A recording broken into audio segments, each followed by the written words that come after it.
A Tale of Two Cities by Charles Dickens. Book the First, Recall to Life. Chapter 4. The Preparation. When the mail got successfully to Dover in the course of the forenoon, the head drawer at the Royal George Hotel opened the coach door as his custom was. He did it with some flourish of ceremony, for a mail journey from London in winter was an achievement to congratulate an adventurous traveller upon. By that time there was only one adventurous traveller left to be congratulated, for the two others had been set down at their respective roadside destinations. The mildewy inside of the coach, with its damp and dirty straw, its disagreeable smell, and its obscurity, was rather like a larger dog-kennel. Mr. Lorry, the passenger, shaking himself out of it in chains of straw, a tangle of shaggy wrapper, flapping hat, and muddy legs, was rather like a larger sort of dog. "There'll be a packet to Calais tomorrow, drawer?" "Yes, sir, if the weather holds and the wind sets tolerable fair. The tide will serve pretty nicely at about 2 in the afternoon, sir. Bed, sir?" "I shall not go to bed till night, but I want a bedroom and a barber." "And then breakfast, sir?" "Yes, sir. That way, sir, if you please. Show Concord. Gentleman's valise and hot water to Concord. Pull off gentleman's boots and Concord. You will find a fine sea-coal fire, sir. Fetch barber to Concord. Stir about there now for Concord." The Concord bedchamber being always assigned to a passenger by the mail, and passengers by the mail being always heavily wrapped up from head to foot, the room had the odd interest for the establishment of the Royal George, that although but one kind of man was seen to go into it, all kinds and varieties of men came out of it. Consequently, another drawer, and 2 porters, and several maids, and the landlady were all loitering by accident at various points of the road between the Concord and the coffee-room, when a gentleman of 60, formally dressed in a brown suit of clothes, pretty well worn, but very well kept, with large square cuffs and large flaps to the pockets, passed along on his way to his breakfast. The coffee-room had no other occupant that forenoon than the gentleman in brown. His breakfast table was drawn before the fire, and as he sat, with its light shining on him, waiting for the meal, he sat so still that he might have been sitting for his portrait. Very orderly and methodical he looked, with a hand on each knee, and a loud watch ticking a sonorous sermon under his flapped waistcoat, as though it pitted its gravity and longevity against the levity and evanescence of the brisk fire. He had a good leg, and was a little vain of it, for his brown stockings fitted sleek and close, and were of a fine texture. His shoes and buckles, too, though plain, were trim. He wore an odd little sleek crisp flaxen wig, setting very close to his head, which wig, it is to be presumed, was made of hair, but which looked far more as though it were spun from filaments of silk or glass. His linen, though not of a fineness in accordance with his stockings, was as white as the tops of the waves that broke upon the neighboring beach, or the specks of sail that glinted in the sunlight far at sea. A face habitually suppressed and quieted was still lighted up under the quaint wig by a pair of moist, bright eyes that it must have cost their owner, in years gone by, some pains to drill to the composed and reserved expression of Tellson's Bank. He had a healthy color in his cheeks, and his face, though lined, bore few traces of anxiety. But perhaps the confidential bachelor clerks in Tellson's Bank were principally occupied with the cares of other people, and perhaps second-hand cares, like second-hand clothes, come easily off and on. Completing his resemblance to a man who was sitting for his portrait, Mr. Lorry dropped off to sleep. The arrival of his breakfast roused him, and he said to the drawer as he moved his chair to it, "I wish accommodation prepared for a young lady who may come here at any time to-day. She may ask for Mr. Jarvis Lorry, or she may only ask for a gentleman from Tellson's Bank. Please to let me know." "Yes, sir. Tellson's Bank in London, sir?" "Yes." "Yes, sir. We have oftentimes the honour to entertain your gentlemen in their travelling backwards and forwards betwixt London and Paris, sir. A vast deal of travelling, sir, in Tellson and Company's house." "Yes. We are quite a French house, as well as an English one." "Yes, sir. Not much in the habit of such travelling yourself, I think, sir?" "Not of late years.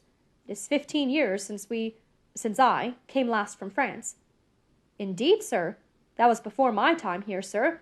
Before our people's time here, sir. The George was in other hands at that time, sir." "I believe so.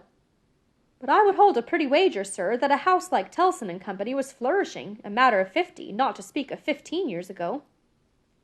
"You might treble that, and say 150, yet not be far from the truth." "Indeed, sir." Rounding his mouth and both his eyes, as he stepped backward from the table, the waiter shifted his napkin from his right arm to his left, dropped into a comfortable attitude, and stood surveying the guest while he ate and drank, as from an observatory or watch-tower. according to the immemorial usage of waiters in all ages. When Mr. Lorry had finished his breakfast, he went out for a stroll on the beach. The little narrow, crooked town of Dover hid itself away from the beach and ran its head into the chalk cliffs, like a marine ostrich. The beach was a desert of heaps of sea and stones tumbling wildly about, and the sea did what it liked, and what it liked was destruction. It thundered at the town, and thundered at the cliffs, and brought the coast down madly. The air among the houses was of so strong a piscatory flavor that one might have supposed sick fish went up to be dipped in it, as sick people went down to be dipped in the sea. A little fishing was done in the port, and a quantity of strolling about by night and looking seaward, particularly at those times when the tide made and was near flood. Small tradesmen, who did no business whatever, sometimes unaccountably realized large fortunes, and it was remarkable that nobody in the neighborhood could endure a lamplighter. As the day declined into the afternoon, and the air, which had been at intervals clear enough to allow the French coast to be seen, became again charged with mist and vapor, Mr. Lorry's thoughts seemed to cloud too.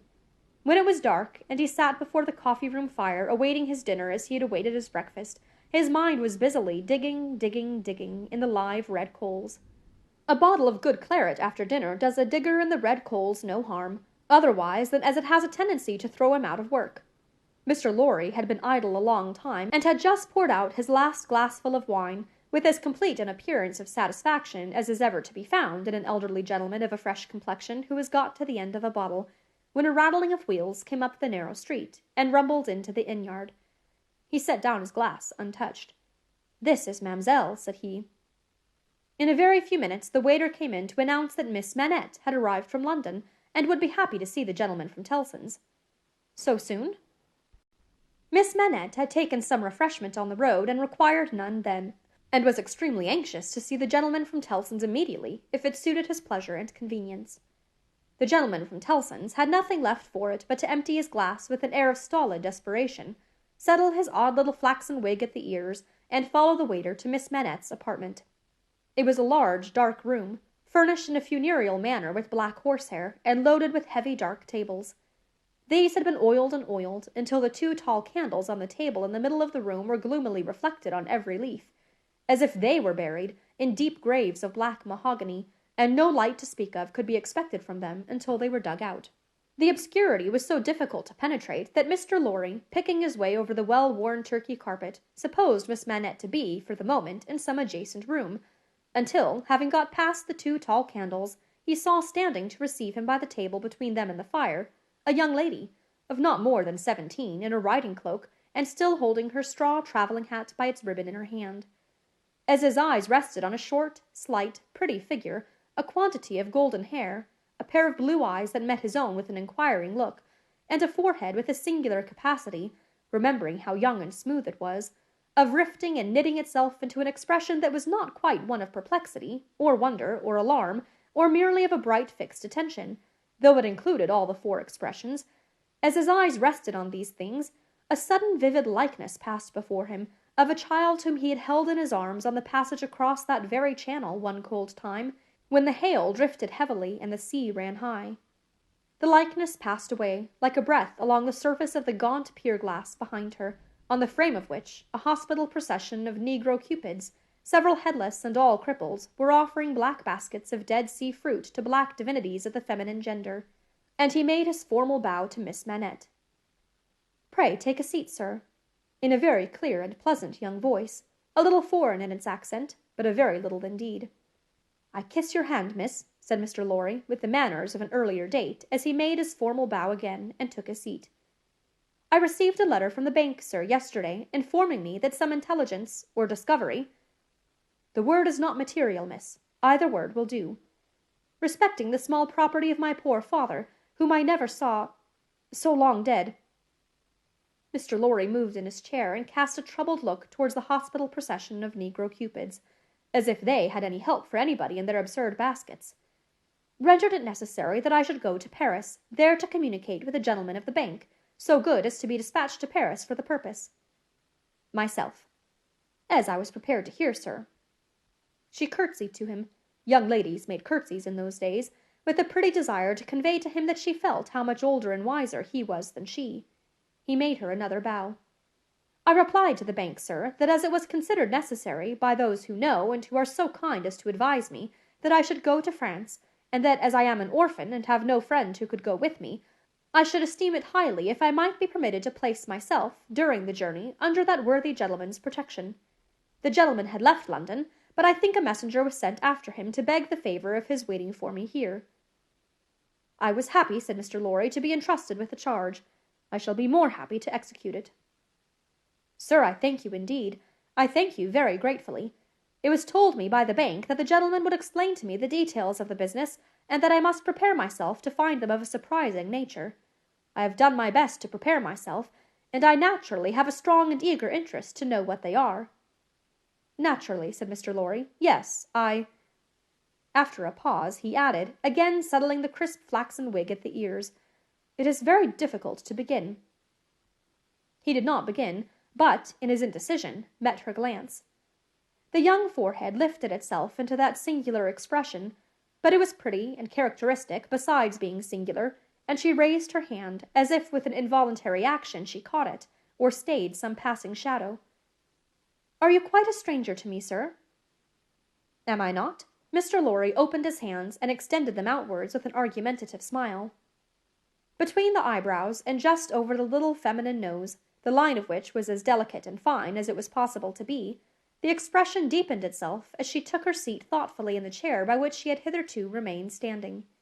He watched her as she mused, and the moment she raised her eyes again, went on. In your adopted country, I presume, I cannot do better than address you as a young English lady, Miss Manette? If you please, sir. Miss Manette, I am a man of business. I have a business charge to acquit myself of. In your reception of it, don't heed me any more than if I was a speaking machine. Truly, I am not much else. I will, with your leave, relate to you, miss, the story of one of our customers. Story? He seemed wilfully to mistake the word she had repeated, when he added in a hurry, yes, customers. In the banking business, we usually call our connection our customers. He was a French gentleman, a scientific gentleman, a man of great acquirements, a doctor. Not of Beauvais? Why, yes, of Beauvais. Like Monsieur Manette, your father, the gentleman was of Beauvais. Like Monsieur Manette, your father, the gentleman was of repute in Paris. I had the honour of knowing him there. Our relations were business relations, but confidential. I was at that time in our French house, and had been, 20 years. At that time, I may ask at what time, sir? I speak, miss, of 20 years ago. He married an English lady, and I was one of his trustees. His affairs, like the affairs of many other French gentlemen in French families, were entirely in Tellson's hands. In a similar way I am, or I have been, trustee of one kind or other for scores of our customers. These are mere business relations, miss. There is no friendship in them, no particular interest, nothing like sentiment. I have passed from one to another in the course of my business life, just as I pass from one of our customers to another in the course of my business day. In short, I have no feelings. I am a mere machine. To go on, but this is my father's story, sir, and I begin to think, the curiously roughened forehead was very intent upon him, that when I was left an orphan through my mother's surviving my father only 2 years, it was you who brought me to England. I am almost sure it was you. Mr. Lorry took the hesitating little hand that confidingly advanced to take his, and he put it with some ceremony to his lips. He then conducted the young lady straightway to her chair again, and holding the chair back with his left hand, and using his right by turns to rub his chin, pull his wig at the ears, or point what he said, stood looking down into her face, while she sat looking up into his. Miss Manette, it was I, and you will see how truly I spoke of myself just now in saying I had no feelings, and that all the relations I hold with my fellow creatures are mere business relations, when you reflect that I have never seen you since. No, you have been the ward of Tellson's house since, and I've been busy with the other business of Tellson's house since. Feelings, I have no time for them, no chance of them. I pass my whole life, miss, in turning an immense pecuniary mangle. After this odd description of his daily routine of employment, Mr. Lorry flattened his flaxen wig upon his head with both hands, which was most unnecessary, for nothing could be flatter than its shining surface was before, and resumed his former attitude. So far, miss, as you have remarked, this is the story of your regretted father. Now comes the difference. If your father had not died when he did— Don't be frightened. How you start! She did indeed start, and she caught his wrist with both her hands.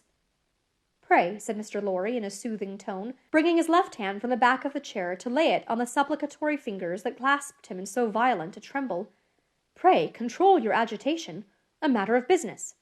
As I was saying—" Her look so discomposed him that he stopped, wandered, and began anew.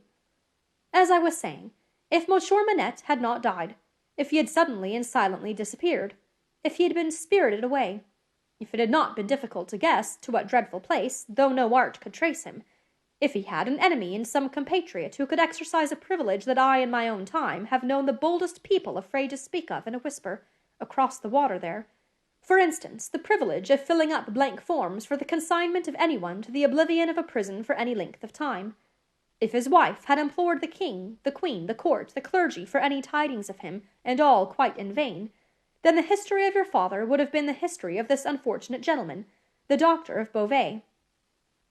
"I entreat you to tell me more, sir." "I will. I am going to. You can bear it?" "I can bear anything but the uncertainty you leave me in at this moment." "You speak collectedly, and you are collected. That's good." Though his manner was less satisfied than his words. "A matter of business. Regard it as a matter of business. Business that must be done. Now, if this doctor's wife, though a lady of great courage and spirit, had suffered so intensely from this cause before her little child was born—" "The little child was a daughter, sir." "A daughter. A matter of business. Don't be distressed. Miss, if the poor lady had suffered so intensely before her little child was born that she came to the determination of sparing the poor child the inheritance of any part of the agony she had known the pains of, by rearing her in the belief that her father was dead— No, don't kneel. In heaven's name, why should you kneel to me?" "For the truth. Oh, dear, good, compassionate sir, for the truth." A matter of business. You confuse me. And how can I transact business if I am confused? Let us be clear-headed. If you could kindly mention now, for instance, what 9 times 9 are, or how many shillings and 20 guineas, it would be so encouraging. I should be so much more at my ease about your state of mind." Without directly answering to this appeal, she sat so still when he had very gently raised her, and the hands that had not ceased to clasp his wrists were so much more steady than they had been, that she communicated some reassurance to Mr. Jarvis Lorry. "That's right, that's right. Courage. Business. You have business before you, useful business. Miss Manette, your mother took this course with you, and when she died, I believe broken-hearted, having never slackened her unavailing search for your father, she left you, at 2 years old, to grow to be blooming, beautiful, and happy, without the dark cloud upon you of living in uncertainty whether your father soon bore his heart out in prison, or wasted there through many lingering years." As he said the words, he looked down, with an admiring pity, on the flowing golden hair, as if he pictured to himself that it might have been already tinged with grey. "You know that your parents had no great possession, and that what they had was secured to your mother and to you. There has been no new discovery, of money or of any other property, but—" He felt his wrist held closer, and he stopped. The expression in the forehead, which had so particularly attracted his notice, and which was now immovable, had deepened into one of pain and horror. "But he has been found. He is alive. Greatly changed, it is too probable. Almost a wreck, it is possible, though we will hope the best. Still alive. Your father has been taken to the house of an old servant in Paris, and we are going there.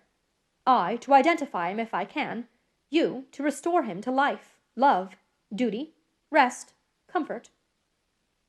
A shiver ran through her frame, and from it through his. She said in a low, distinct, awe-stricken voice, as if she were saying it in a dream, "I am going to see his ghost. It will be his ghost, not him." Mr. Lorry quietly chafed the hands that held his arm. "There, there, there. See now, see now. The best and the worst are known to you now. You are well on your way to the poor wronged gentleman, and, with a fair sea voyage and a fair land journey, you will be soon at his dear side." She repeated in the same tone, sunk to a whisper, "I have been free. I have been happy, yet his ghost has never haunted me." "Only one thing more," said Mr. Lorry, laying stress upon it as a wholesome means of enforcing her attention. "He has been found under another name. His own long forgotten or long concealed. It would be worse than useless now to inquire which. worse than useless to seek to know whether he has been for years overlooked, or always designedly held prisoner. It would be worse than useless now to make any inquiries, because it would be dangerous. Better not to mention the subject, anywhere or in any way, and to remove him, for a while at all events, out of France. Even I, safe as an Englishman, and even Tellson's, important as they are to French credit, avoid all naming of the matter. I carry about me not a scrap of writing openly referring to it. This is a secret service altogether. My credentials, entries, and memoranda are all comprehended in the one line, recalled to life, which may mean anything. But what is the matter? She doesn't notice a word. Miss Manette.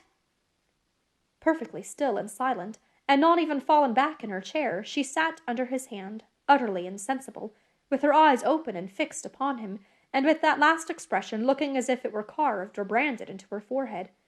So close was her hold upon his arm that he feared to detach himself lest he should hurt her. Therefore he called out loudly for assistance without moving.